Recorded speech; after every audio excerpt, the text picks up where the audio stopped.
జగన్ గారు పోనీ చేశారా ఏమన్నా మంచి మంచి పనులు ఏమన్నా చేశారా? చేయడం అయితే చేశారండి. ఆ! మనకు ఉపయోగపడాలి కదా అయి కూడా. ఉపయోగపడలేదండి. అంటే ఇప్పుడు అమ్మఒడి యేసారు. హ్మ్. దాన్నేమో మనం సరుకులు బట్టి దాన్ని పెంచేసారు నిత్యావసర రేట్లు అయ్యి. సరుకులు, కరెంట్ బిల్లులు అన్నీ కరెంట్ కూడా పెరిగిపోయాయి. అయిపోయింది. అవి యేసారు, ఇవి తీసేసుకున్నారు. ఆ! దానివల్ల మనకు ఉపయోగం ఏముందండి? మరిప్పుడు పవన్ కళ్యాణ్ గారు ఇక్కడ పిఠాపురంలోనే పోటీ చేస్తున్నారు. ఎలా ఉంటదంటారండి? బావుంటదని అనుకుంటున్నామండి మేము. ఇస్తే మంచి చేస్తాడంటారా? మీరన్నట్టు ఇప్పుడు ఓ చేత్తో ఇచ్చి ఇంకో చేత్తో తీసుకెళ్ళకుండా? ఏమంటే తెలీదు కదా వస్తే గాని. చూస్తారా ఒకసారి? ఒకసారి చూడాలి కదండీ! జగన్ గారిని కూడా అలాగే కదా చూసాం. ఒకసారి చూడండమ్మా అంటే. హ్మ్. అలాగే ఈయన్ని కూడా చూడాలి కదా! ఓకే. ఈసారైతే పవన్ కళ్యాణ్ గారికి అవకాశం ఇస్తున్నారా? అవునండి. ఎలక్షన్స్ వస్తున్నాయి కదా!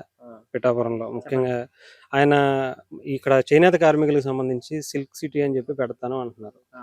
ఏంటంటారు ఈసారి ఎలా ఆయన ఉంటదంటారు? ఇంకా ఏం పెట్టట్లేదు కదా మామూలుగానే ఇంకా ఆయన అన్నాడని అంటుంది తప్ప ఏ న్యూస్ ఛానల్ అలకట్లేదు మేము డైరెక్ట్ గానే. హ్మ్. మరి ఏంటి అవకాశం ఇస్తాం అనుకుంటున్నారా ఈసారి పవన్ కళ్యాణ్ గారికి? అయితే బాగుంటదండి మరి ఇప్పుడు దాకా పాపం ఆయన నెగ్గలేదు కాబట్టి ఇప్పుడైతేనే బాగుంటది. ఇప్పుడు నెగ్గితే బాగుంటదండి మరి ఆయన మరి. మేమైతే సిల్క్ మరి సిటీ అన్నది ఆయన పెడతాం అంటున్నారు.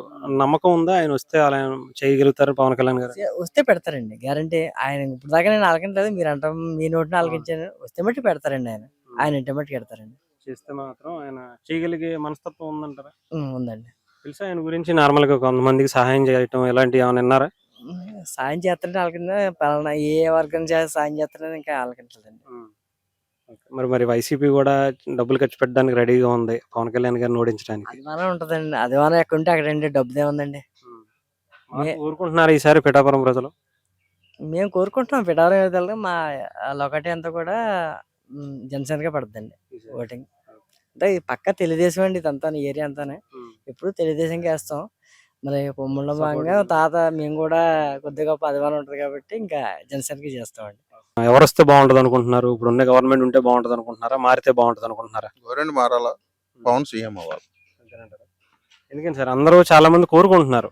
కానీ వైసీపీ కూడా లక్ష మెజారిటీ అంటున్నారు చాలా మంది పవన్ కళ్యాణ్ గారికి. వైసీపీ కూడా ₹1,00,000 ఇచ్చి మన వైపు తిప్పుకుందాం అనుకుంటున్నారు. మా ఇంట్లో 7 ఓట్లు ఉన్నాయండి. ఈ 7 లక్షలు ఇచ్చినా తీసుకుంటాను. ఆ డబ్బు అయినా మాయండి, అలా ఏం కాదు. మాయే ప్రజలైతే మా పిఠాపురం నియోజకవర్గంలో సంపాదించిన డబ్బు అయితేనే. మా మట్టి మీకు రోడ్లు చూసారా?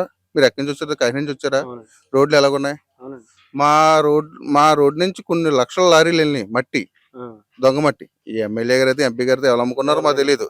లక్షలు వెళ్ళినాయి. ఎప్పుడైనా గొయ్యిలో ఇంత మట్టి వేయలేదు, 10,000 రూపాయలు మట్టి వేయలేదు. ఎప్పుడైనా చూసాం దొంగ మట్టి ఎలా దోచుకుంటున్నారో. మనకెందుకు రాజకీయ వాళ్ళ ముందల డబ్బులు ఖర్చు పెట్టుకున్నారు, ఇప్పుడు డబ్బులు సంపాదించుకుంటున్నారు అని అనుకున్నాం. మాకు ప్రకృతి ఇచ్చిన వరం ఇసుక కూడా అమ్ముకు దమ్మేసి ఎప్పుడైనా గొయ్యిలో ఇంత మట్టి ఎత్తారమో, ఇంత సిమెంట్ ఎత్తారో చూసాం. ఎప్పుడు వేయలేదు. ఈ ఆ గోతుల నుంచి వాళ్ళు వెళ్తాం, మేము వెళ్తున్నాం. ఆ నాయకులు కూడా మీరు పిఠాపురం పట్టాల నుంచి దిగారు అనుకోండి, మా ఎమ్మెల్యే రోజు అలాగ వచ్చేవాడు. అంటే పెద్ద కారులో ఉండాలి, మేము బయలు మీద వెళ్తాం. ఆ కార్లు జోకర్లు గట్రా ఉంటాయి, మాకు తెలియదేమో. ఒక్కొక్క గొయ్యి ఎంత బంట గొయ్యిలో ఉంటాయి. చిన్న చిన్న చేపలన్నీ పెంచుకుంటూ వెళ్ళిపోవచ్చు. అలాంటి గొయ్యిలు ఉంటాయి. మా పిఠాపురం నుంచి కొత్తపల్లి వచ్చేవాడికి ఆ గొయ్యిలో నుంచి అలాగ వచ్చేవాడు. మరి రోజు అలాగ వచ్చేవాడు. మొత్తం ఇలా తిరుగుతుండేవాడు. ఆ గొయ్యిలు ఎప్పుడు ఆయన కనబడలేదండి. మరి ఇప్పుడు వంగాగీత గారు నుంచి ఉంటున్నారు, పెండందర్ బాబు గారు. ఇప్పుడు ఆయన సీట్ ఇవ్వలేదు కాబట్టి ఇప్పుడు మనం ఏం చేసినా ఒకలే. పవన్ కళ్యాణ్ గారికి ఎదురుకుండా వంగగీత గారు నుంచి ఉంటున్నారు. ఏంటంటారు మరి? ఎలా ఉంటది అంటారు ఇద్దరు మంచి పోటీ? ఆవిడే నిలబడదని ఉన్నానని చెప్తుందంటే మాకు తెలిసిన ప్రకారం. గీత గారు అంటే మాకు అంటే ప్రజారాజ్యం టైంలో ఆవిడ కూడా మేము 23 సంవత్సరాలు అప్పుడు నాకు. అప్పుడు నేను ఆవిడ కూడా తిరుగుతుంటే కుర్రోళ్ళు ఎదుగులు తిరుగుతున్నారు రానివారు. కానీ మేము మెగా ఫ్యాన్స్ అప్పటి నుంచి. కరూరు పెట్టి రక్తంతో కరూరు పెట్టి మెగా ఫ్యాన్స్ మేము. అప్పటి నుంచి అలా తిరిగేవాళ్ళు. అయినా సరే కుర్రోళ్ళు అప్పుడు గీత గారికి మేము సపోర్ట్ చేసి తిరిగాం. కుర్రోళ్ళని కూడా తిరిగాం, సైకిల్ మీద తిరిగేవాళ్ళం. అప్పుడు ఆవిడ జీప్ మీద వస్తుంటే ఆ టైంలోని. ఇప్పుడేమో గీత గారు వచ్చిన అవుతుంది. ఆవిడే నిలబడి అంటుందంట. మరి ఎంతవరకు నిజమో తెలీదు. ఆవిడే నిలబడి అంటుందంట. కానీ తప్పదు కదండి, పైనుంచి ఆర్డర్లు వస్తున్నాయి ఆవిడకి. మరి ఏంటంటారు పవన్ కళ్యాణ్ గారికి ఈసారి ఎలాంటి అవకాశం ఉంది? గెలుపుతారా, గెలవట్లేదంటారా? 1,00,000 అండి. 1,00,000 మెజారిటీ అంటారా? 1,00,000 వస్తాయండి. అటు నుంచి 1,00,000 ఇచ్చినా సరే. అటు నుంచి 1,00,000 కాదు కదా, కేజీ బంగారు ఇచ్చినా మాకు వద్దండి. తీసుకుంటామండి, వద్దంటే తీసుకుంటాం. తీసుకుంటామండి. ఓట్లు జనసేన అండి. తేడా లేదండి. జనసేనకే అండి. గ్లాస్ అండి.